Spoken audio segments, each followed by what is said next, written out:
Rekam. Bismillah, Assalamualaikum warahmatullahi wabarakatuh. Alhamdulillahi wa kafa, wassalatu wassalamu ala rasulillahi mustafa, wa ala alihi wa ashabihi wa man tabi'ahum bi ihsanin ila yaumiddin, amma ba'd. Ya, insyaallah di pertemuan pagi hari ini kita lanjutkan pembahasan kita dalam materi hadis qudsi yang mana telah kita bahas ya di pertemuan-pertemuan sebelumnya tentang bagaimana keutamaan kaum muslimin, ya janji Allah kepada hambanya yang beriman, ya syariat untuk kita bertaubat, kemudian bagaimana kita dianjurkan oleh Allah Subhanahu wa taala untuk berinfak, ya terutama di jalan Allah Subhanahu wa taala, ya. Seperti kita berinfak ya atau bersedekah kepada saudara-saudara kita yang terkena musibah, ya. Baik yang sekarang di Sumatera atau yang telah lalu di Palestina, ya, dan lain sebagainya. Nah, maka dari itu, ya, insya Allah kita lanjut ke hadis 14, al-hadis rabi, al-hadis rabi al-ashr, ya, hadis ke-14 tentang bagaimana al-man'u aniz zulm, ya, larangan dari perbuatan zalim. Ya, kita melihat bahwasanya dalam materi ini, ya, tema hadis ini adalah bentuknya pertama larangan atas kezoliman. Nah, kita bahas dulu para jamaah sekalian. Larangan itu dalam syariat Islam itu terbagi menjadi dua hukum. Ya, secara taklif ya, secara terbebani kepada hamba itu ada dua hukum.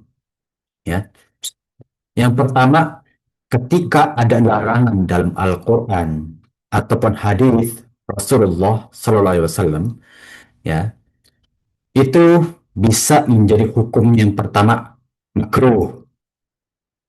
Loh, kok bisa makruh saat kan itu dilarang? Ya, ketika larangan tersebut tidak diiringi dengan balasan atau azabnya Allah Subhanahu wa taala. Ya, ketika ya Allah Subhanahu wa taala melarang ya, eh, misalkan la taqlu fid din atau misalkanlah yang lain ya, jangan kalian berlebihan ya.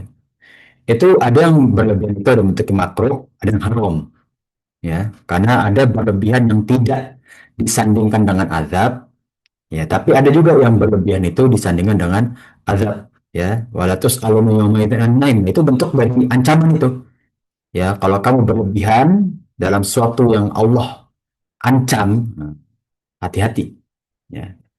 Namun kalau ketika larangan tersebut sudah pasti ada azabnya, ya, maka itu jelas haram. Ya, itu dua bentuk larangan ya. Jadi larangan itu bisa berbentuk makro, ya, makro itu dibenci, ya, lebih baik ditinggalkan lah gitu ya. Makruh atau bentuknya haram, ya. Nah, makanya para ulama dalam beberapa kitabnya atau bahkan seluruh kitabnya, kitab fikih-fikih mereka itu layam bagi layajus, nah, itu bentuknya makruh, ya. Layajus itu tidak boleh, ya, atau tidak layak bagi seorang mukmin, seorang muslim, manusia, ya. Nah, kalau layam bagi itu tidak seharusnya, itu kan berarti nggak layak lah, intinya tidak layak gitu, ya. Jadi makruh, ya boleh, tapi melanggar etika atau bagaimana itulah, ya. Nah, tapi kalau hukum, ah, atau ya hadza haram, ya ini nggak bu, ini diharamkan, ini jelas hukumnya haram. Nah itu sudah pasti diiringi dengan azab. Ya, nah, ini dua ya. Larangan itu bisa bentuknya makruh, bisa haram. Nah, larangan berbuat zolim, ya nanti kita akan bahas ini. Ya, tapi kita harus tahu dulu zolim itu apa para jamaah sekalian. Ya, kita kan sering dengar ya, oh pemerintah zolim ya, seperti yang kemarin kita bahas, ya. Atau mungkin ini orang zolim nih, ya, kepada saudara-saudaranya, ya seperti ya kisah Qabil dan Habil, ya kan. Kisah Jalut wa Malut yang di dalam Al-Quran, gitu kan. Zolim, gitu kan. Atau bahkan ya zaman sekarang banyak yang di media sosial ya, orang tua zolim kepada anaknya, anaknya zolim kepada ibunya, ya, atau durhaka. Itu benar kezaliman kan. Zolim ya secara bahasa ya, secara bahasa ya Wad'u syai' fi ghairi makanihi. Menaruh sesuatu bukan pada tempatnya. Ya kasarnya lah. Kita taruh buku ya. Nah, ini ada buku ya.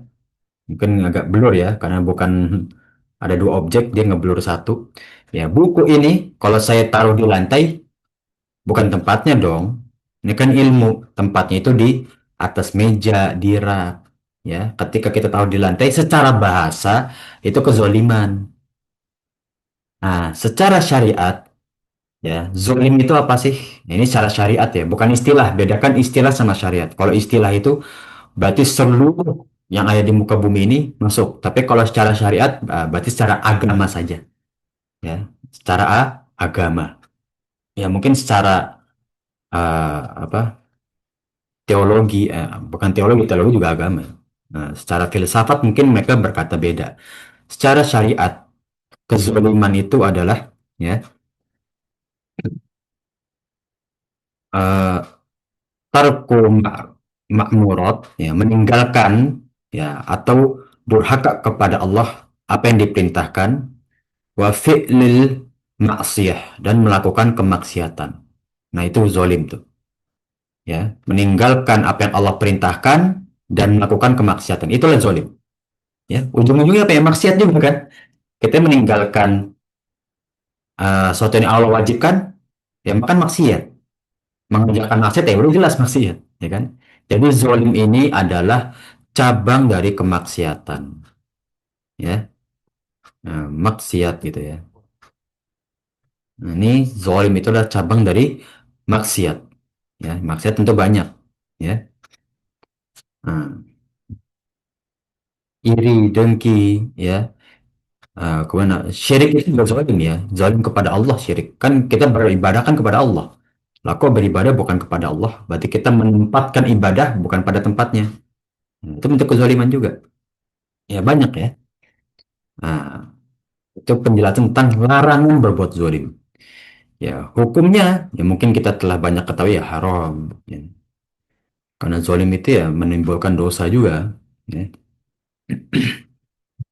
Kita masuk ke dalam hadisnya ya, karena ini hadis cukup panjang. Walaupun nanti ada hadis yang 2 halaman ya. Itu Masya Allah ya. Tapi nggak apa, kita bagi-bagi nggak apa-apa di pertemuan. Ya.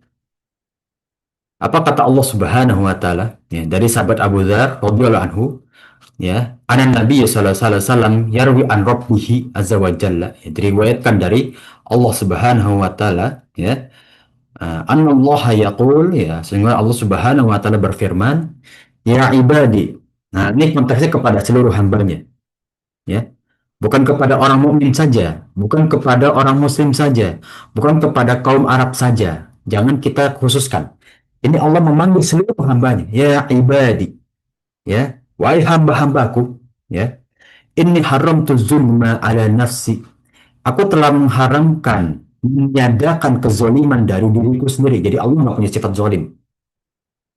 Sudah Allah jelaskan bahwa Allah tidak punya sifat zolim, maka Allah selalu adil karena kebalikan zolim adalah adil ya, menaruh tempat pada tempat, menaruh sesuatu pada tempatnya itu adil ya. Nah, bukan memberikan kesetaraan, ingat ya. Adil itu menaruh menaruh sesuatu pada tempatnya. Ya, maka Allah itu adil, nggak mungkin zolim. Wa ja'altuhu bainakum haraman, dan aku telah tetapkan bagi kalian zolim itu haram. Nah, ini jelas. Allah telah jelaskan hukum haram. Tidak ada kompromi, berarti bagi seluruh umat maupun Islam ataupun tidak Islam, zolim haram. Jelas. Karena konteksnya seluruh hambanya Allah. Ya, dan Allah mengharamkan sudah kezoliman. Nah, sudah jelas hukumnya haram. Ya, wa ja'altu bainakum haram, dan aku telah tetapkan kepada kalian itu juga haram. Ya, sesuatu yang haram, muharraman itu kan masdar. Ya, sesuatu yang haram. Ya, nah, afwan, maf'ul di sini. Ya, isim maf'ul. Ya, berarti aku telah tetapkan zalim itu ya diharamkan. Ya, karena maf'ul objek. Ya, fala tazalamu. Maka jangan kalian saling menzolimi. Ya, bedakan zolama yazlimu itu menzolimi. Kalau tak zolamu saling menzolimi. Ya, berarti nggak boleh. Ya, makanya banyak para ulama atau qadi, para hakim, ya, ketika menetapkan hukuman itu harus setimpal. Karena kalau tidak setimpal berarti saling menzolimi. Ya, kalau setimpal kan berarti adil. Ya, kalau misalkan seperti syariat lah, syariat itu menetapkan kalau mencuri dipotong tangan. Ya sudah, ya, jangan karena dia mencuri dia digebukin terus dipotong tangan, ya, itu tidak adil. Nah, saling menzolimi ya. Nah, banyak di masyarakat kita itu apa pencuri atau maling ya bahasa lainnya itu ya dihukum warga, bahkan anda lihat berita itu ada yang ditewas gitu kan, itu wallah alam itu ya bentuk kezaliman juga ya, kita nggak boleh menghakimi, kembalikan kepada yang berwenang ya biar diadili di sana gitu ya. Nah, ya ibadi kullukum dolun illa man hadaituhu ya, wahai seluruh hambaku ya, kalian semua itu sebetulnya dalam kebodohan atau kesesatan ya. Dol itu artinya kesesatan kan ya. Nah, illa man hadaitu, kecuali apa siapapun yang telah aku berikan hidayah. Jadi gak ada namanya tengah-tengah di dunia ini antara dia sesat ataupun dia mendapatkan hidayahnya Allah ya, tapi tergantung ya kesesatan dia tingkatannya seberapa ya. Keimanan dia tingkatannya seberapa, itulah antara dol dan juga hidayah ya, kesesatan dan juga hidayahnya Allah. Yang hidayah kita rasakan sekarang nih, yang paling besar apa? Hidayah iman ya. Nah, fastashhadu ahdikum, maka mintalah kepadaku hidayah, insya Allah aku akan berikan ya. Artinya apa? Orang yang berusaha ya, istashhada ya, istashhadu itu meminta hidayah dan berusaha ya. Kalau orang berusaha untuk menggapai hidayah, Allah akan beri hidayah ya. Nah, tapi kalau dia nggak mau berusaha, nggak mau meminta hidayah, ya gimana Allah mau beri? Ya kasarnya orang nggak minta gimana mau dikasih kan gitu kan. Nah, kemudian yang ketiga, yang ibadi kullukum ja'un illa man at'amtuhu ya.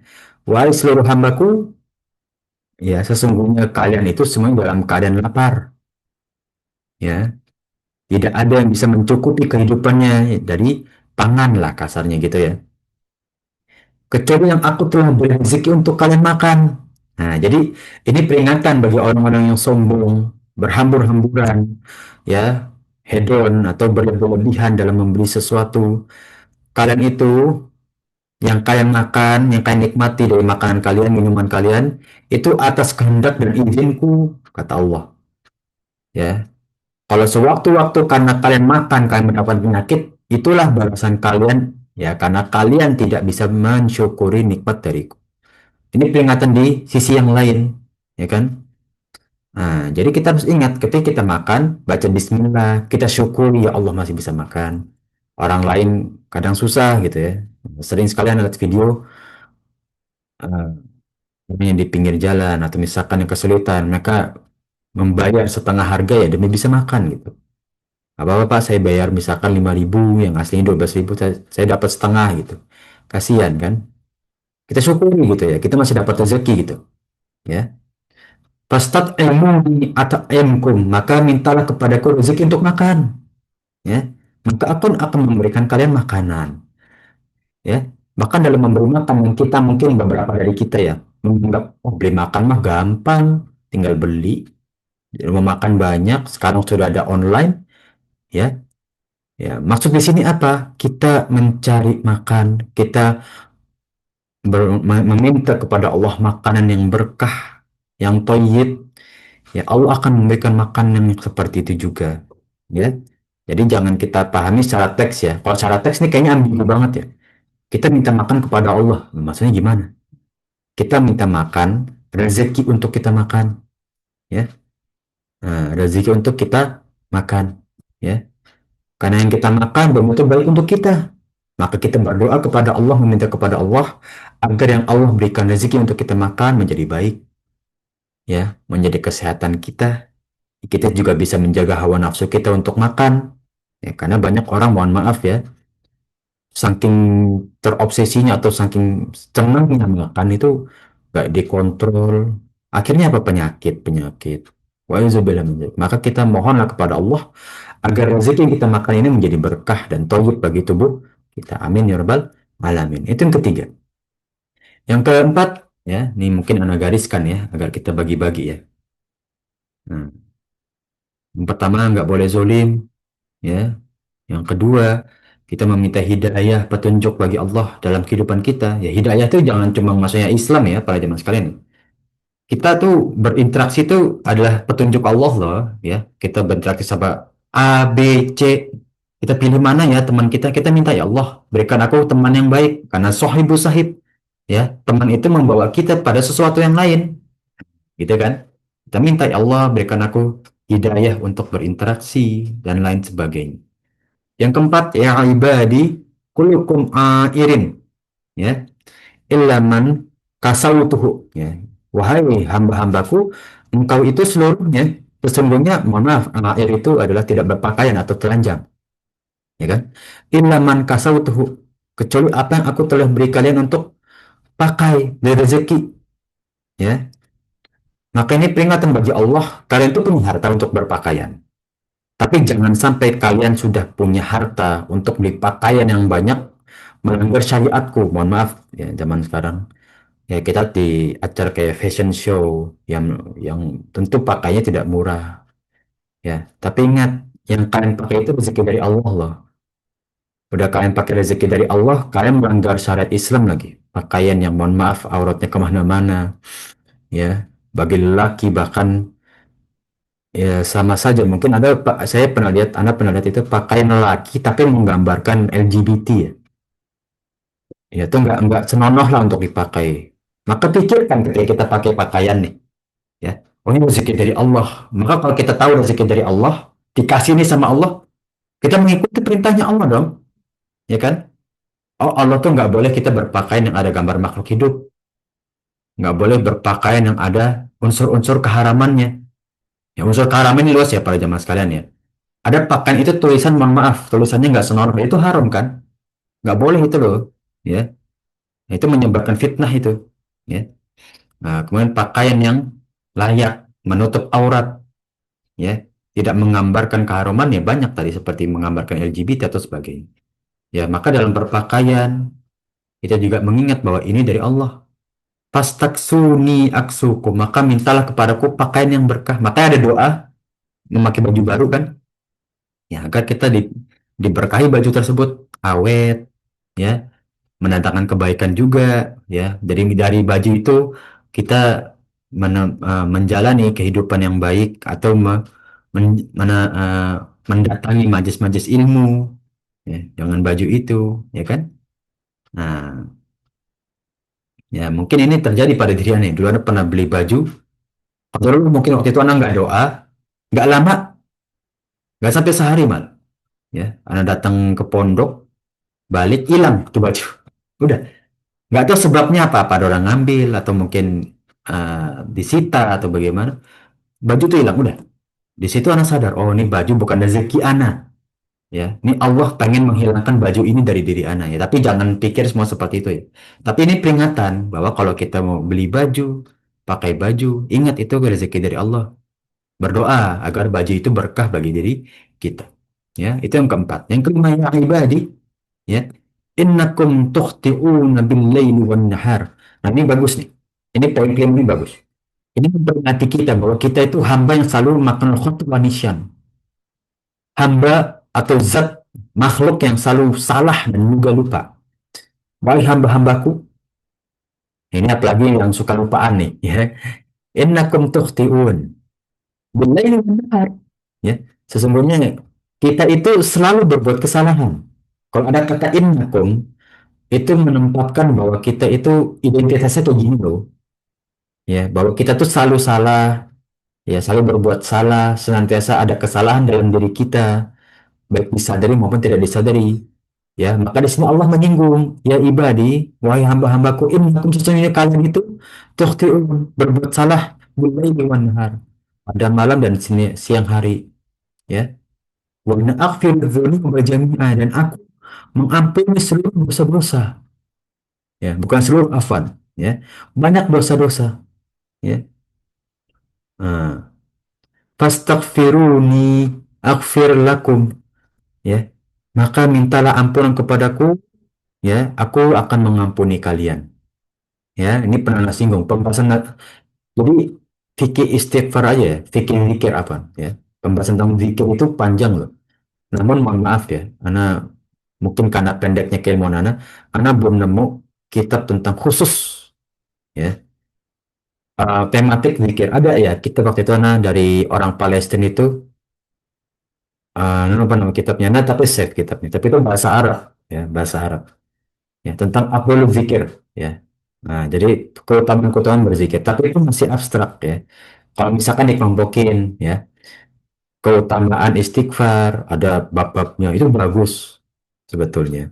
Tapi walau alam mana belum menemui, atau memang ya belum menemui ya. Aslinya ada mungkin, memang Anda belum temuin. Ya, ini bagus. Ya, salah satunya istighfar. Istighfar itu, coba kenapa kalau kita sholat itu yang dimulai dengan istighfar 3 kali? Ya, ini ada sahih ya. Ya kan, astagfirullah, astagfirullah, astagfirullah. Kenapa ya? Karena kita itu seperti itu. Ya, Allah tuh tahu kita tuh selalu berbuat salah malam dan siang. Maka Allah tetapkan kita beristighfar, bahkan setelah kita sholat fardu itu istighfar dulu, ya kan? Istighfar dulu. Ya karena kita nggak tahu, barusan kita tadi sholat aja kita nggak tahu khusyuk apa enggak gitu ya. Ya, baru Allah Akbar mikirin yang lain. Bisa aja, gitu kan? Fastaghfiruni, maka minta ampunlah kepadaku, ya. Dan Allah akan mengampuni kalian, ya. Nah, ini yang kelima, ya. Yang ibadi, yang keenam, ya. Nah, ini Masya Allah, ini hadis panjang, tapi ya banyak mencakup, ya. Ya, tentu udah panjang, mencakup seluruh aspek dalam kehidupan kita, ya. Ya ibadi innakum lan tablughu birri, ya, fatadurruni, ya, ya. Maka ya, wahai hamba-hambaku, sesungguhnya kalian itu tidak dapat memberikan mudarat kepadaku. Anta berwudhu, ya. Nah, tidak akan bisa memberikan mudarat kepada Allah Subhanahu wa taala, ya. Nah, nah inilah bagaimana ini membantah orang-orang yang Mu'tazilah atau orang-orang Asy'ari ya. Akidah mereka itu kan menganggap bahwa Tuhan itu butuh kepada perbuatan hamba. Kenapa? Karena mereka menganggap bahwa wajib itu adalah kebutuhan Allah yang dibebani kepada hamba. Paham ya, para jemaah sekalian? Jadi kenapa ada hukum? Ya, ini bagi mereka ini, bagi mereka. Kenapa ada wajib, ada sunnah? Wajib itu kebutuhan Allah kepada hamba yang primer, sunnah itu yang sekunder. Jadi kalau kita nggak menunaikan wajib, Allah itu nggak ada, kata mereka. Ya, Allah itu akan runtuh kalau kita nggak menunaikan wajib. Maka itu harus kita tunaikan agar kita tetap hidup. Nah itu tuh. Jadi nggak para jemaah sekalian. Itu dibantah nih dari hadis ini. Ya, sesungguhnya kalian itu tidak akan bisa mencelakaiku sama sekali.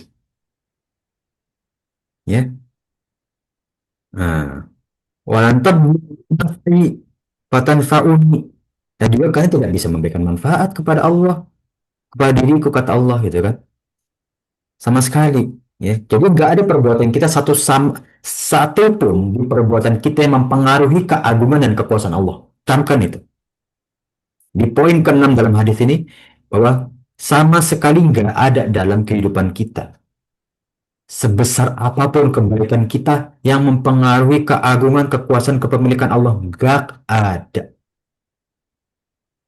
Sama sekali nggak ada. Ya. Kalau begitu seharusnya Allah menginginkan dong Rasulullah itu masuk yang paling berdampak pada rohnya dong. Seharusnya kalau mempengaruhi dong. Tapi lihat enggak. Seharusnya kerajaan Nabi Sulaiman, ya, bisa memberikan manfaat lebih dong.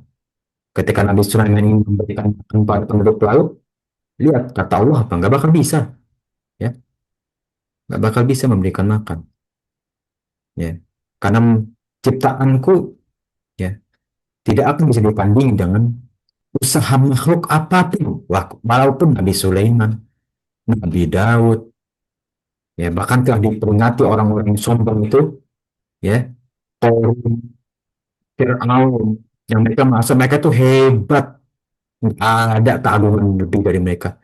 Sama Allah dikena air, terus hilang, ya kan? Lihat itu, ya. Itulah bukti keagungan Allah Subhanahu wa Ta'ala. Dan tidak bisa sama sekali kita ganggu gugat, ya. Itu yang ke-6. Kita lanjut ya ibadi. Lau anna awalukum wa akhirukum insakum wa jinnakum, ya, ya seluruh hambaku.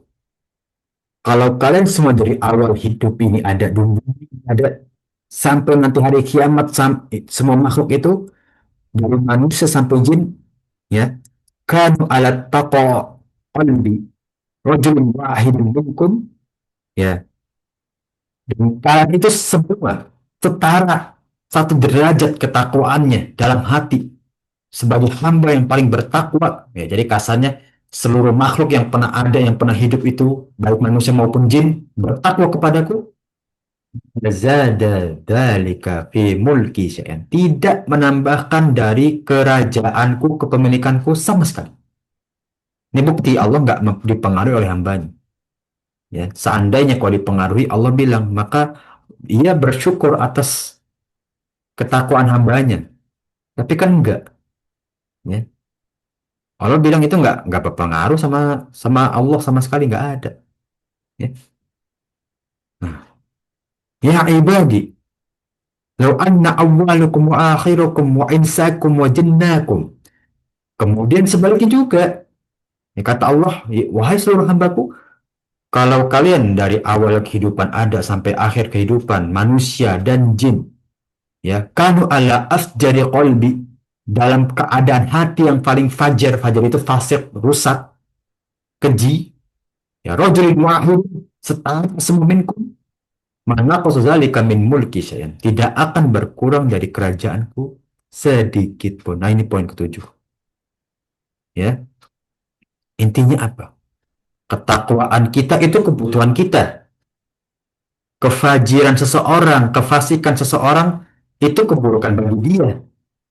Nggak ada dampaknya bagi Allah. Ketakwaan kita nggak ada manfaatnya bagi Allah. Ketakwaan kita buat kita sendiri, ya. Kekejian kita tuh balik kepada kita sendiri. Jadi nggak ada tuh, ya, kata orang, saya doa aja nggak dikabulin, nggak usah lah, nggak usah lah saya ibadah, saya doa aja nggak dikabulin. Ya sudah, itu kefajiran kalian, kefasikan kalian, ya kalian akan merasakan sendiri. Allah tidak akan berdampak dari keburukan yang kalian lakukan kok, ya. Jadi keluhan-keluhan hamba seperti itu sangat-sangat jauh dari dampak kepada Allah, ya. Nah, jadi hubungannya orang itu, ya, atas doa yang tidak dikabul itu, ya sudah, ya. Nanti kalian akan merasakan sendiri kok atas yang kalian lakukan. Allah tidak akan berdampak atas hal-hal yang kalian lakukan tersebut, baik ketakwaan maupun kekejian, ya. Kita masuk yang ketujuh, ya. Afan yang kedelapan, ya ibadi, ya afan sudah, ya.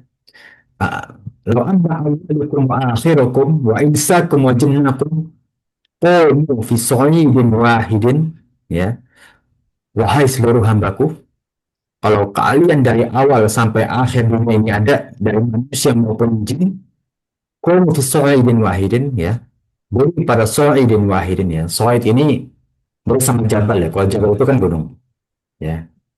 Kalau sa'id ini bisa bukit, ya, jadi lebih umum lah kalau sa'id. Ya, pada suatu tanah yang tinggi dan kalian semua itu bersatu. Fasa'alu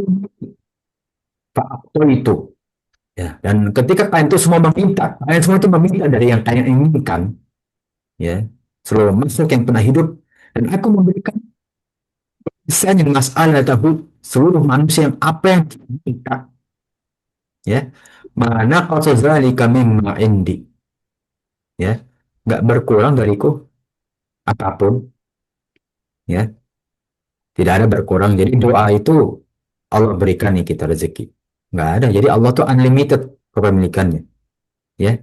Memberikan kita tidak berarti Allah berkurang. Nggak seperti manusia, kita berikan, kita akan perhitungkan, oh tadi saya beri segini, berarti uang saya tinggal segini. Oh tadi saya kerjaan gini, berarti tenaga saya tinggal segini, nggak banyak lagi. Enggak, Allah tuh nggak pernah capek, nggak pernah berkurang kepemilikannya, nggak pernah merasa kesempitan, selalu dalam keadaan lapang, dan kelapangan itu paling besar Allah, bahkan kita nggak bisa membayangkan kelapangan dan keagungan Allah Subhanahu wa Ta'ala. Ya, nah, inna kama yanqusul mikhyatu idza udkhilal bahr. Kecuali ya seakan-akan hanya seperti menaruh jarum di lautan atau samudra yang luas. Kira-kira dampaknya enggak? Itu laut bakal berkurang enggak? Enggak kan? Enggak ada dampaknya. Ya. Nah, ini yang ke 9. Ya. Yang terakhir, yang ke-10, ya ibadi, innama hiya a'malukum usiha lakum. Ya. Nah, wahai ya hambaku, ya, sesungguhnya semua amalan kalian itu akan dihitung, ya, akan dicatat. Absolusi itu menghitung, ya, akan dihitung, bukan setiap kalian itu akan dihitung, dicatat, ya. Nah, semua wafikum, dan aku akan membalasnya. Iya, aku akan membalasnya kembali kepada aman kalian. Ingat, semua yang kita lakukan tadi itu dari pinjamannya Allah, kehendaknya Allah, kita diberikan Allah untuk bisa memilih atas perbuatan kita, ya, maka kita pertanggungjawabkan ya perbuatan kita, ya. Faman wajada khairan, barang siapa yang ditemukan atau diberikan Allah jalan takdir untuk berbuat baik, falyahmidallah, maka selayaknya dia harus bersyukur kepada Allah, ya. Makanya kan kita syariatnya boleh dengan bismillah agar yang kita jalani berkah dan maksimal di sisi Allah.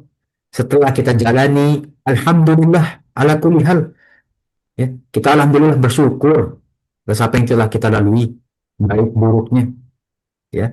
Wa man wajada ghayra dzalika fala yalumanna illa nafsahu, ya. Nah, dan barang siapa yang menemukan selain kebaikan, ya, fala yalumanna yaluma, ya. Lama yalumu itu apa ya, bahasa ini menyalahkan lah, ya. Mengejek bisa juga, ya. Ya, jadi mengajak orang lain untuk ikut-ikutan gitulah, ya. Paling jaruman ilana, jangan kalian salahkan, jangan kalian ikut sertakan kesalahan kalian, kecuali karena ya kesalahan kalian sendiri dong. Jadi sini Allah ya dalam Al-Quran kan menjelaskan, lupa ya dalam surat apa itu. Nanti orang-orang yang di neraka itu mengeluh, ya, ya wahai Allah, aku berbuat ini dan itu karena bisikan syaitan, karena bisikan dia. Maka syaitan tertawa. Ana berikum. Aku berlepas diri atas kebencian kalian. Saya kan ngajak. Ya kok kalian mau kok diajak bermaksiat? Ya sudah. Maka syaitan berlepas diri. Sudah. Ya. Jadi jangan nyesel ya. Ini bagi orang-orang yang nanti seluruh manusia yang bermaksiat, yang di dunia dia terlena dengan kehidupan dunia, jangan salahin syaitan nanti di akhirat ya. Karena kalian berbuat kemaksiatan, tidak bisa menyalahkan orang lain di akhirat. Fala yalumanna illa nafsahu. Jangan kalian salahkan kecuali diri kalian. Ya, maka jangan ikut-ikutan ya, apalagi yang lebih muda ya, masih muda, gengsinya tinggi, ikut-ikutan, ah teman ngapain diikutin, teman ngapain diikutin. Ingat nanti di akhirat tuh satu-satu ditanyanya, ya kan.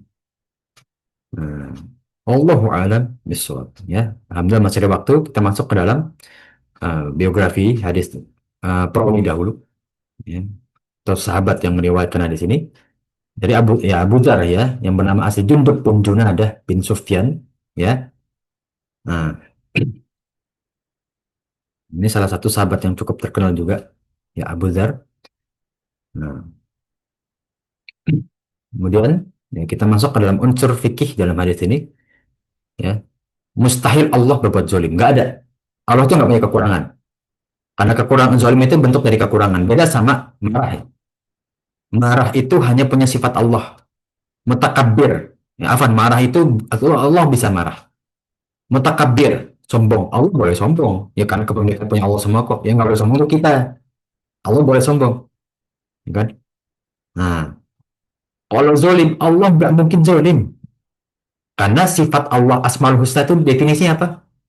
Ini mungkin para jamaah sekalian sering udah belajar usul salasa, usul arabiyah, ya, qawaidul sittah, qawaidul arba. Tapi asma wa sifat itu artinya apa, Pak Jam?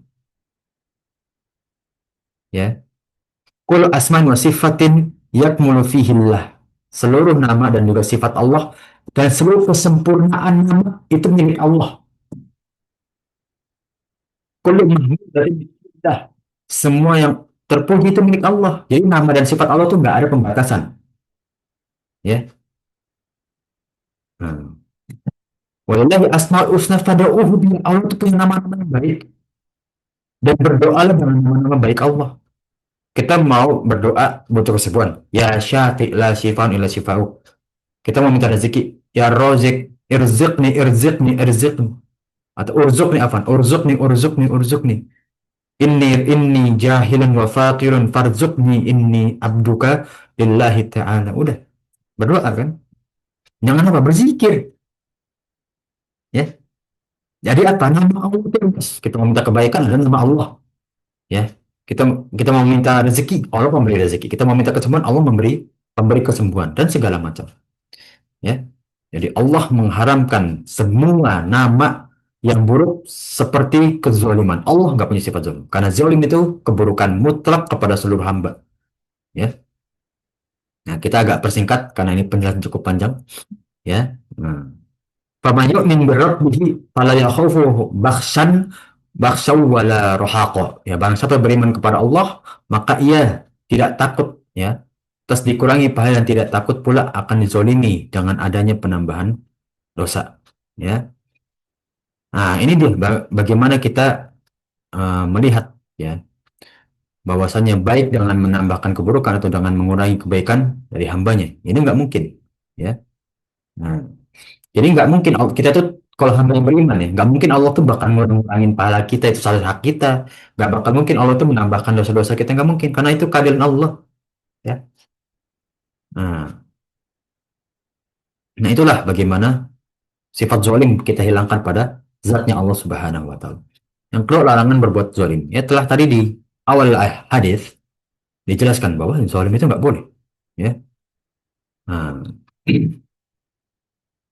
wa zulimu zulumatu yaumal qiyamah, dan perbuatan zolim atau orang yang senantiasa berbuat zolim adalah orang yang gelap kegelapan pada hari kiamat. Udah. Ya. Karena setelah hari kiamat seluruhnya itu adil. Nggak ada lagi namanya kezaliman. Udah. Karena hanya Allah yang mengatur mutlak semuanya. Kita di dunia masih bisa punya kehendak. Di akhirat udah. Allah yang mengatur semuanya. Dan Allah nggak mungkin zolim. Jadi nanti di akhirat pengadilan adil. Perhitungan adil. Surga neraka adil. Nggak ada lagi namanya kezaliman. Nggak ada lagi namanya korupsi. Saya mau masuk surga, saya bayar segini. Nggak ada. Udah. Adil. Kalau kamu tempatnya neraka, neraka. Kalau tempatnya surga, surga. Sudah. Adil. Ya. Maka setelah nanti di hari kiamat, kezoliman adalah kegelapan pada hari kiamat. Artinya apa? Nggak ada celah. Kalau sekarang, masih ada celah orang zalim. Ya kan? Kezoliman dibagi menjadi dua. Ya, zalim kepada diri sendiri, itu bentuk kemaksiatan, segala bentuk kemaksiatan, atau merugikan diri sendiri. Ya. Ada kezaliman kepada sesama hamba, ya itu sama nggak boleh, kon. Ya kan? Sama saja tidak boleh. Ya. Nah, ini sedikit kita persingkat ya. Karena penjelasan hadis ini cukup panjang, ya. Hendaknya seorang muslim berupaya untuk tidak menzalimi orang lain, ya. Walaupun kepada orang kafir. Lihat, Rasulullah pernah menzalimi orang-orang Yahudi. Kalau orang Zoli, lihat perang paling aneh-aneh itu orang Yahudi, ya. Hunain, Taif, Bani Nazir, Bani Quraizoh, itu orang-orang Yahudi itu. Tapi lihat, perang kabur, nyampe-capein aja orang Islam itu. Ya. Bikin capek kaum Nabi Muhammad kan. Dan nyiapin perang dikira perang murah bagi mereka. Mahal perang itu. Ya. Nah, lihat, apakah tapi Rasulullah membunuh mereka tanpa sebab? Enggak kok. Ya, enggak seperti orang Quraisy kepada para sahabat Rasulullah. Ya, padahal waktu itu pas sahabat Rasulullah enggak menzolimi orang Quraisy loh. Ini orang Yahudi menzolimi orang Muslim. Tapi Rasulullah nggak balas. Ya, lihat itu orang kafir loh. Bahkan yang memusuhi lagi. Ya, kafir yang harb, kafir yang boleh dimusuhi. Apalagi kafir mustakman. Ya, nah, yang ada di lingkungan kita, yang ada kita berikan janji untuk sesama melindungi. Ya kita sama lindungin dong. Ya kan? Kita tunjukkan bagaimana sih akhlak mulia sebagai orang muslim yang benar tuh gimana sih? Ya, jangan malah eksklusif. Oh kamu kafir, saya nggak mau kumpul-kumpul sama kamu. Dah sana kamu gitu. Jangan dong. Kita tunjukkan loh bahwa Islam itu tuh agama rahmatan lil alamin loh. Ya. Agama yang membawa kebaikan dan kasih sayang kepada seluruh alam. Ya, kita bawa itu. Ya, bahwasanya Islam itu membawa akhlak yang mulia. Nah, walaupun bagi orang kafir, ya, kita bawa ya kerahmatan Allah, ya kerahmatan kasih sayang itu kepada seluruh hamba. Ya, Muslim maupun kafir. Ittaqid da'watal mazlum fa innaha laisa bainahu wa bainallah hijab. Ketahuilah, hati-hatilah terhadap doa orang yang terzalimi. Karena doa orang terzalimi tidak ada penghalang baginya dan bagi Allah. Hati-hati loh. Ya, kita usaha jangan menzalimi orang. Udah. Ya. Ya, tapi jangan biarkan kita terzalimi terus menerus ya capek juga ya. Tapi kalau bisa kita tahan, sabar. Ya. Yang ketiga, perintah untuk memohon petunjuk kepada Allah. Ya, tadi ya karena kita orang kaum yang sesat, minta petunjuk dong kepada Allah. Ya, ya muqallibal qulub, tsabbit qalbi ala dinik. Tetapkanlah hati ini di jalan menuju agamamu. Walaupun kehidupan dunia, ya. Nah, ini bagaimana sih kita biar nggak sesat? Banyak orang pintar, tapi licik. Ya, kenapa? Hatinya nggak ditunjukkan kepada Allah kok. Allahumma as'alukal huda, wat-tuqa, wal afafa wal ghina. Ini bagus nih doa. Ya, para jamaah sekarang mungkin boleh screenshot atau boleh hafalin. Atau yang sudah hafal ya silakan. Ya Allah, aku meminta kepadamu hidayah, ketakwaan, ya, al-afaf, kesucian, wal ghina, kecukupan harta. Lihat, nangkep nggak semua? Hidayah, petunjuk. Kita mau dunia, ada juga petunjuk kita untuk berinteraksi. Mau ngapain ada petunjuk. Ketakwaan, taat kepadamu. Ya. Wal afaf, kesucian. Kita nggak disentuh dengan najis, dengan sesuatu yang tidak suci. Dan gina, kecukupan bagi diri kita. Harta, rezeki. Hafalkan doa ini. Ya. Hmm. Di sisi lain ada doa, Allahumma ini as'aluka ilman nafian wa rizqan thayyiban wa amalan mutakabbalan. Ya. Apa yang doa-doa yang pendek tapi maknanya banyak gitu kan. Ya. Yang unsur fikih keempat, ya. Allah Subhanahu wa taala memberikan makan untuk manusianya. Rezeki kita makan itu dari Allah, ya. Walaupun penyebabnya atau penyebab itu maksudnya wasilah ya. Penyambung itu dari manusia gitu kan. Ya, karena nggak mungkin dong kita makan masa kita sendiri nanam. Ya, kalau di pedesaan mungkin bisa, di daerah-daerah bisa. Cuman kan kita kalau di kota, ya masa kita harus ke kebun dulu, metik dulu, ya panen dulu, kita masak sendiri, ya. Apalagi apa namanya bumbu-bumbuan itu kan melalui manusia semua. Tapi ingat, semua itu karena izin Allah, semua itu milik Allah yang kita kelola. Kita hanya menjadi sebab, tapi itu unsurnya dari Allah. Ya, sebab itu wasilah, ya, asalnya dari Allah. Ya. Fayanzurul insanu ila tu'ami. Kalian lihat nggak itu makanan? Ya. Anna sebabnya mana asobba? Ya. Nah, bukankah ya eh, kami kucurkan air itu dari langit? Ya, cuma syakokna arba syakok. Ya, dan kami tumbuhkan di bumi itu apa yang banyak gitu. Nah, itu bukti loh. Yang kita makan itu kan semua dari tanah gitu kan. Ya. Yang semua makan itu kan bentuknya dari makhluk hidup yang Allah ciptakan juga. Tanah dari kebun-kebunan, tumbuh-tumbuhan, ya. Kemudian kita makan dari ciptaan Allah, ya, daging-dagingan. Kalian kalian ketahui nggak sih bahwa itu dari Allah gitu, singgungan dari ayat tersebut. Ya. Untuk fikih yang kelima, Allah Subhanahu wa Ta'ala telah memberikan pakaian untuk kita. Ya. Nah, ini singgungan kepada orang-orang Quraisy kan. Idza jaa nasrullahi wal fath, ya farli'ilati Quraisy gitu kan. Sampai akhir ayat ya. Ketahuilah yang kalian pakai itu karena pakaian-pakaian pembesar Quraisy itu kan bagus-bagus. Ya bahkan lelaki mereka aja pakai sutra yang dihiasi dengan emas.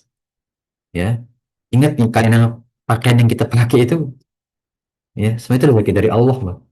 Ya, walaupun ciptaan manusia gitu. Ya, semua itu rezeki dari Allah. Kalau udah tahu rezeki dari Allah, jangan melanggar syariat Allah. Syariat Islam, perintah Allah kok dilanggar. Perintah Allah itu apa? Larangan. Larangan Allah itu nggak boleh berpakaian dengan yang seperti yang Anda jelaskan. Ada gambar makhluk hidup, berunsur haram, tidak menutup aurat. Ya, nah, ya bani Adam, qad anzalna 'alaikum libasan yuwari sawatikum wa risya. Wahai anak cucu Adam, sesungguhnya kami telah menurunkan kepada kalian pakaian yang menutup aurat dan bagi indah untuk perhiasan, ya. Sekarang diberi pakaian menutup aurat kagak. Alhamdulillah min zalik, ya. Tutup aurat. Berapa berapa ribu sih buat beli baju yang nutup aurat gitu. Ini mungkin bagi laki ya. Mohon maaf kalau perempuan saya nggak tahu nggak pernah belanja barang perempuan. Tapi kalau laki ya barang apa paling baju celana udah cukup, ya kan? Kenapa pakai pakaian yang nggak nutup aurat sih, gitu kan? Apa susahnya? Gengsi kah atau gimana? Wallahu alam ya, Ana belum mengetahui hal tersebut. Ya. Nah, itu fikih yang keenam, setiap manusia pernah melakukan kesalahan. Ya mungkin lebih tepatnya selalu mungkin ya, selalu melakukan kesalahan. Bahkan Rasulullah aja salah loh, tapi nggak dianggap dosa kan? Karena Rasulullah itu maksum, ya. Tapi yukhti, Rasulullah itu salah, tapi langsung dikoleksi oleh Allah gitu kan? Apalagi kita, ya gitu kan? Yang kita aja nggak tahu yang ngoreksi benar apa enggak gitu ya. Nah, tahu lah kita pasti berbuat salah. Ya. Dan itulah bagaimana manusia tergelincir kepada dosa dan juga kesalahan. Ya. Karena hawa nafsu kita, godaan jin dan ya, maksudnya syaitan, iblis. Ya. Karena ya, syaitan itu akan berjanji sampai hari akhir untuk ditangguhkan diri mereka agar menghalang-halangi kita dari berbuat kebaikan.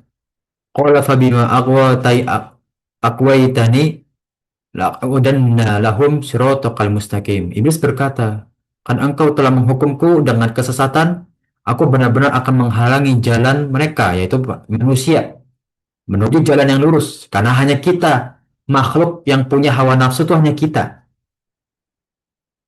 Ya. Maka tujuan setan, yaitu kepada kita. ثُمَّ لَآتَيَنَّهُمْ مِنْ بَيْنَ أَيْدِيهِمْ وَمِنْ خَلْفِهِمْ وَعَنْ أَيْمَانِهِمْ وَعَنْ شِمَالِهِمْ وَلَا تَجِدَ أَكْثَرَهُمْ شَاكِرِينَ. Ya. Dan aku akan menghalangi mereka, ya, dari pertama depan mereka, ya. Dan aku akan mendatangi mereka dari depan, dari belakang, kanan, kiri, sampai mereka tidak bisa merasakan rasanya syukur atas nikmat yang engkau berikan. Ini janjinya syaitan. Hati-hati loh. Ini udah syaitan itu udah bertekad ya bahwa kaum mereka akan menghalang-halangi kita dari segala arah untuk menuju Shiratal Mustaqim. Padahal kita baca tuh sehari minimal 17 kali. Tapi itu tujuan syaitan untuk menghalangi itu. Ya. Karena Shiratal Mustaqim itu tempat yang nikmat, jauh dari murka Allah dan kesesatan. Berarti syaitan itu tugasnya apa? Ya, tidak mensyukuri nikmat Allah, ya, selalu dalam kemarahan Allah dan menyebabkan kita kepada kesesatan. Hati-hati. Itulah tujuan syaitan. Ya, biar kita jauh dari nikmat Allah, itu rasa syukur kepada Allah, agar kita selalu dimurkai Allah atas segala perbuatan kita dan selalu menyesatkan pemikiran dan juga jalan kita. Naudzubillah min dzalik. Maka itu kita pentingnya melangkah ketika kita ingin berbuat. Jangan ikutin hawa nafsu. Oh saya nih harga dirinya diinjak-injak, pokoknya saya harus membalas dendam. Coba pikir-pikir deh. Penting nggak sih kayak gitu? Atau jangan-jangan itu kita terlalu diambil hati aja. Sebenarnya orang itu nggak ingin menyakiti hati kita. Ini bisa jadi. Untuk fikih yang ketujuh, perintah untuk memohonan ampun dan tidak boleh putus asa terhadap rahmat Allah. Ya, nggak ada namanya kita doa itu nggak dikabulin Allah. Ya, kalau doa nggak dikabulin ya karena kita sendiri gak sungguh-sungguh dalam berdoa. Ya, doa itu insya Allah dikabulkan, pasti dikabulkan. Tinggal bagaimana Allah mengabulkannya beda-beda, ya kan? Nah, maka jangan putus asa atas berdoa kepada Allah Subhanahu wa taala. Berdoa terus terus berdoa berdoa berdoa. Berdoa berapa lama sih? Sampai naik kendaraan nih, ya. Ya Razik, urzukni, urzukni, urzukni, ya Allah. Anu, amin as'aluka rizqan tayyiban wa kathiran. Tuh kebalik ya. Amin as'aluka rizqan kathiran wa tayyiban. Udah cukup berapa berapa detik tuh. Gitu. Doa di kendaraan. Jadi nggak perlu ya kalau umat atau para jamaah sekalian berpikir, oh doa itu yang khusyuk yang lama, yang di tempat yang ini nggak apa-apa. Setiap ini doa pendek-pendek nggak apa-apa. Jadi kita jangan memaksakan doa itu harus lama-lama. Kalau lama berarti khusyuk. Ya. Nggak bisa kita curahkan seperti itu kan. Kalau orang punya kesibukan gimana? Kasihan. Ya. Jadi dia punya kesibukan sambil berdoa di waktu-waktu sempit luang dia. Nggak apa-apa berdoa. Ya. Nah, maka kita salah satunya apa? Kita berbuat dosa, beristighfar, bertaubat kepada Allah. Ya, itu dari diri kita sendiri. Ya, mungkin banyak nih para jamaah sekalian atau ustadz-ustadz. Ayo bertobat, beristighfar, bertobat, beristighfar. Itu udah mulai dari diri kita dulu. Ya. Kul bani Adam khoto'un wa khairul khoto'ina tawabun. Ya. Bani Adam itu selalu berbuat salah dan sebaik-baiknya orang berbuat salah itu orang-orang yang bertobat. Ya. Bukan orang yang selalu memerintahkan bertobat. Tapi diri kita sendiri bertobat, kita mulai untuk berusaha bertobat, kita ajak orang itu bertobat. Ya.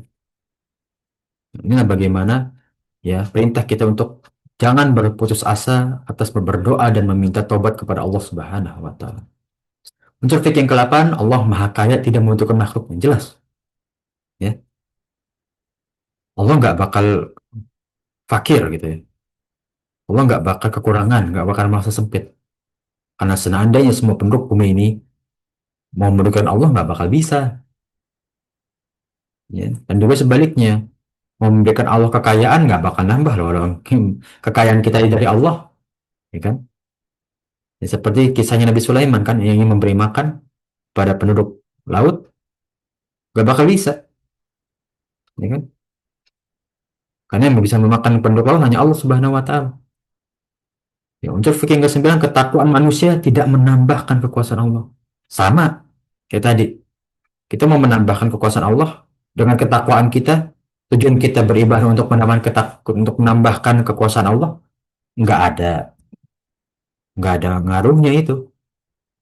Ya, maka ini membantah bahwa Allah itu butuh hambanya ini membantah sekali lagi yang jelaskan, membantah. Dan ini mutlak.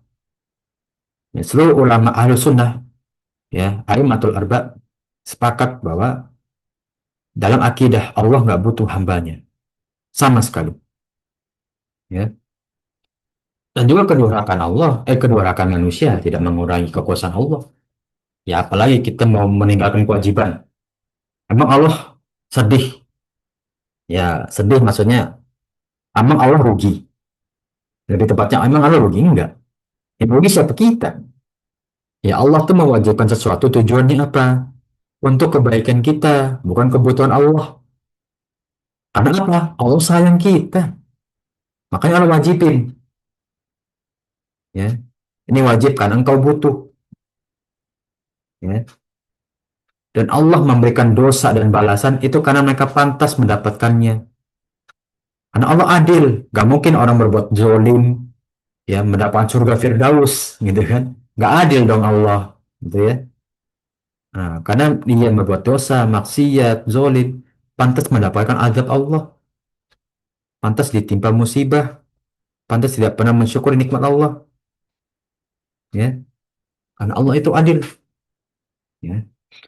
Yang ke-11 menunjukkan banyak dan luasnya kekayaan Allah. Ini menunjukkan kita nggak bisa bayangin sebesar apa sih rezekinya Allah, apa kekuasaan Allah itu. Ya.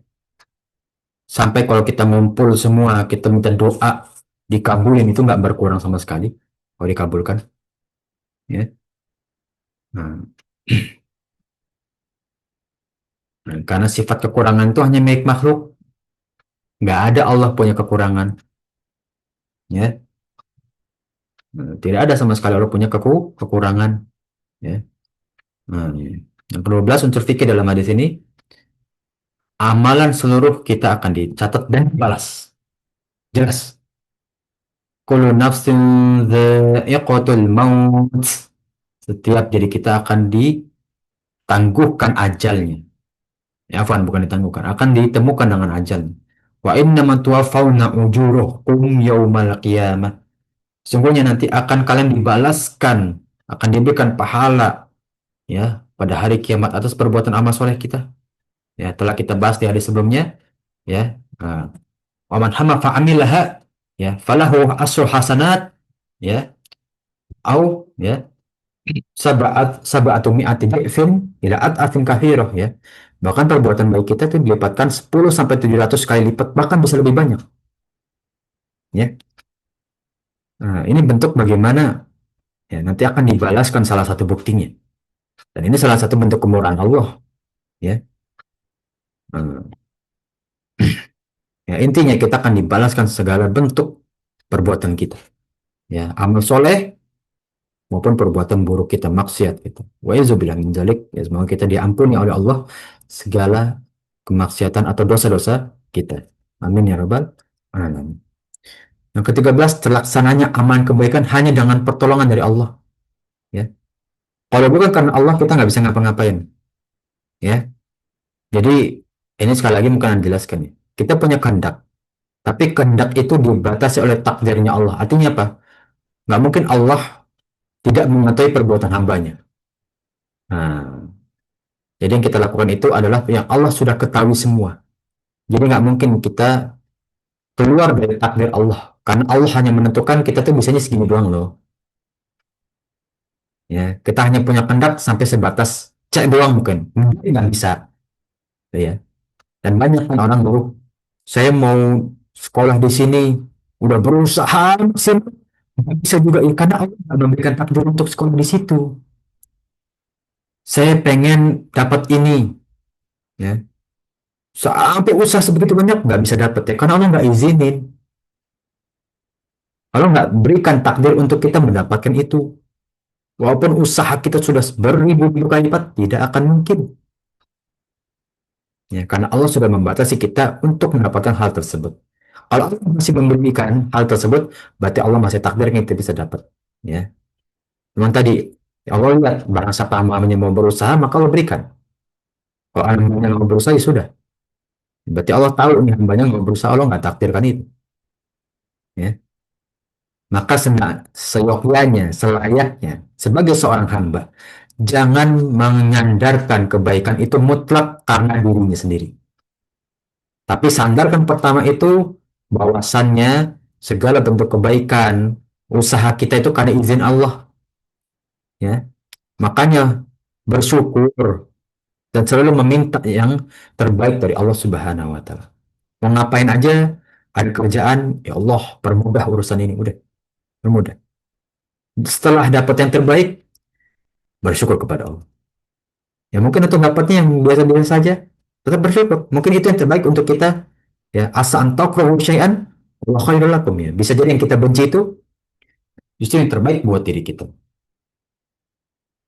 Nah, anna ahadan la ya'manu khair illa bitaufikillah wa la syarran illa bi khudlanihi. Semuanya tidak ada seseorang hamba melakukan kebaikan kecuali dari Allah, dan tidak melakukan keburukan kecuali karena dianya sendiri, ya, karena keteledoran dia sendiri, ya. Yang unsur fikih yang ke-15 atau yang terakhir, tidak perlu menyalahkan orang lain pada hari akhir. Karena apa? Karena semua yang kita lakukan itu kehendak kita, itu pilihan kita, kesalahan kita. Ya, makanya biasa kalau khatib Jumat atau ustadz-ustadz kita, ya, ya, bila ada kekurangan tentu dari diri saya pribadi, dan bila ada kelebihan atau sesuatu yang baik, maka itu dari sisi Allah Subhanahu wa. Itu benar. Ya, karena Allah nggak pernah dari dalam takdir syariahnya memerintahkan kita untuk berbuat kezaliman atau maksiat, nggak pernah.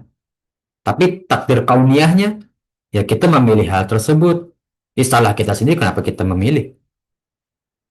Ya, padahal Allah pengen kita kebaikan, kita sendiri yang membuat kita dalam keburukan.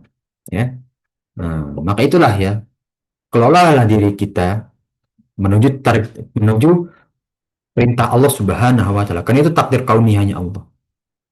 Agar apa? Agar takdir cari kauniyah kita sejalur dengan takdir cari Allah Subhanahu wa taala.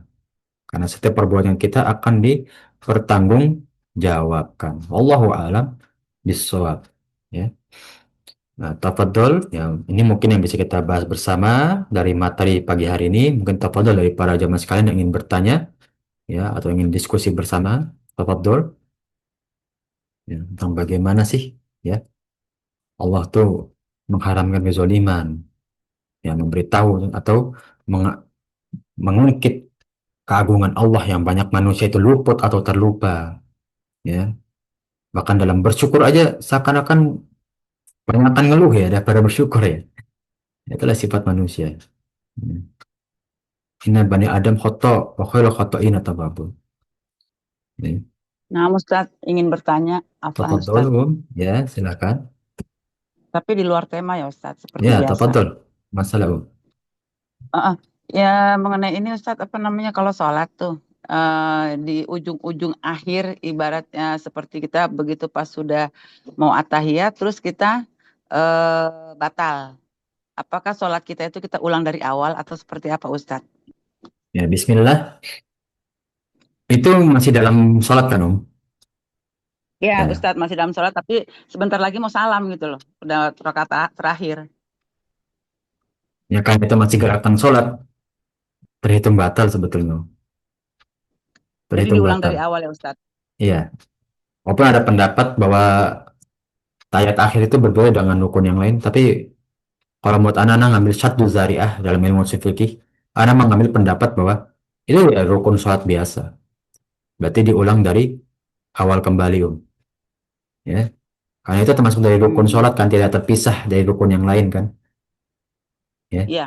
Nah, Terus beda kalau dengan misalkan itu Ustaz, kita ragu gimana Ustadz? Misalkan kan ada walau alam ya, tempo hari saya pernah dengar kalau misalkan ada beberapa kalau misalkan kita kentut atau apa itu ada kan, kalau kentut itu kalau kan kadang-kadang kita berasa "Ih, kayak kentut tapi nggak ada kecium bau, kayak nggak rasa keluar gitu loh, kayak ragu gitu Ustadz, itu gimana Ustadz?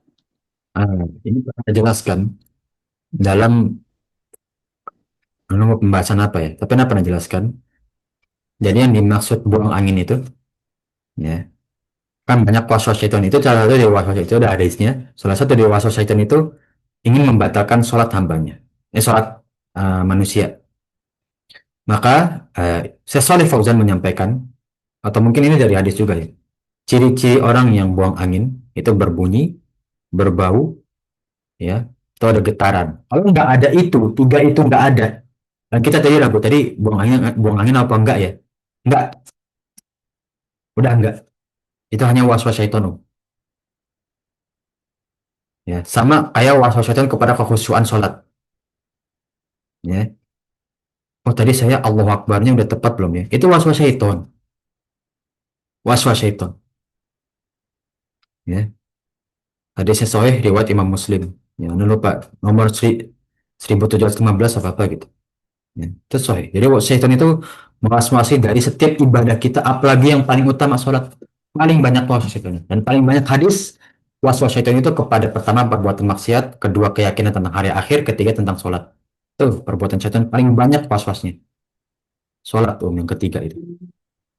Ya, jadi kalau Jadi nggak ada kalau bukti, misalkan kita masih apa? Apa? Nah, ya lanjut betul. Ustadz. Apa? Ya, jadi tadi Ustadz seperti bilang yang memang sahih seperti yang beberapa Ustadz yang saya dengar tentang hadis sholat ini, em, tetap tiga itu menjadi kriteria ya Ustadz. Jadi nggak Iya, usah kita udah ragu kalau misalkan nggak ada bunyi, nggak ada bau gitu loh.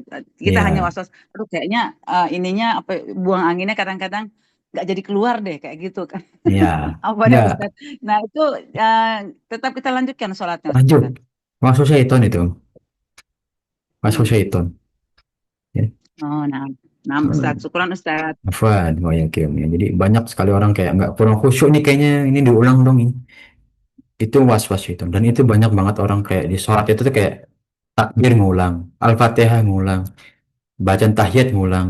Bahkan ada orang yang baca ruku tuh berkali-kali niatnya buat ngulang. Bacaan sujud itu syaitan semua.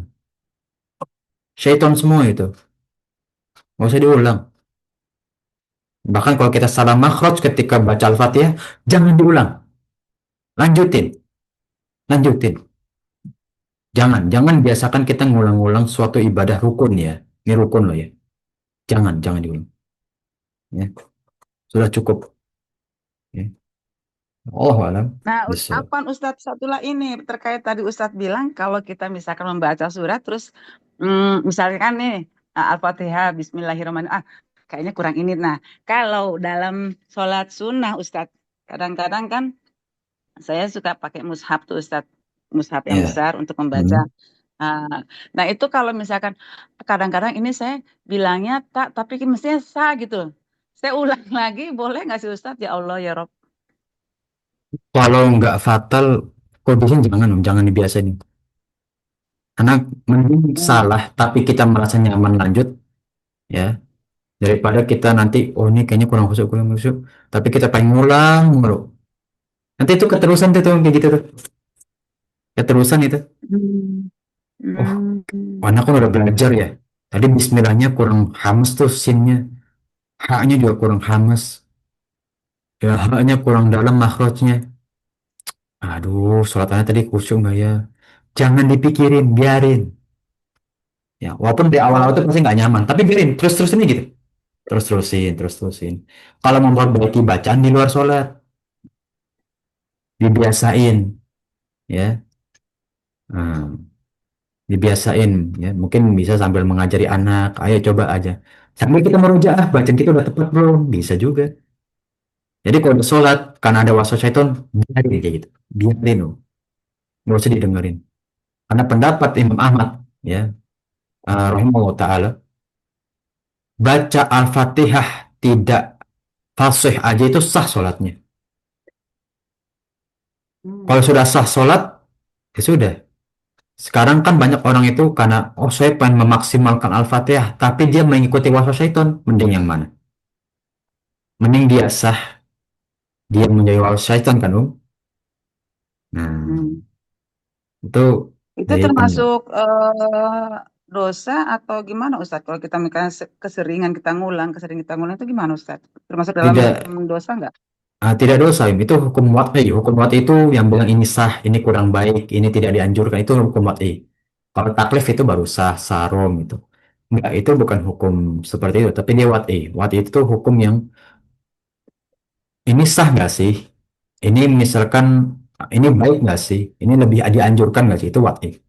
Ya, jadi menghukumi untuk kebaikan suatu ibadah atau sosial itu wad'i. Jadi untuk kebaikan ibadah kita dan menjauhi waswas syaiton secara hukum wad'inya udah jauhin aja. Tapi nggak dosa, Allah alam, insya Allah nggak dosa. Ya, tapi kan kita mengikuti waswas syaitan kalau gitu kan. Ya, Allah alam, besok. Insya Allah terjawab ya, ya. Nah, Ustadz, syukuran Ustadz.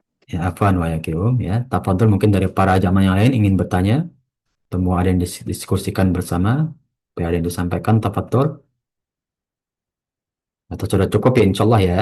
Nah, pembahasan kita tentang materi pagi hari ini, yang mana ya, insya Allah ilmu yang kita tempuh menjadi amal jariah kita di sisi Allah Subhanahu wa Ta'ala dan menjadi pemberat amal soleh di hari akhir. Amin ya Rabbal Alamin.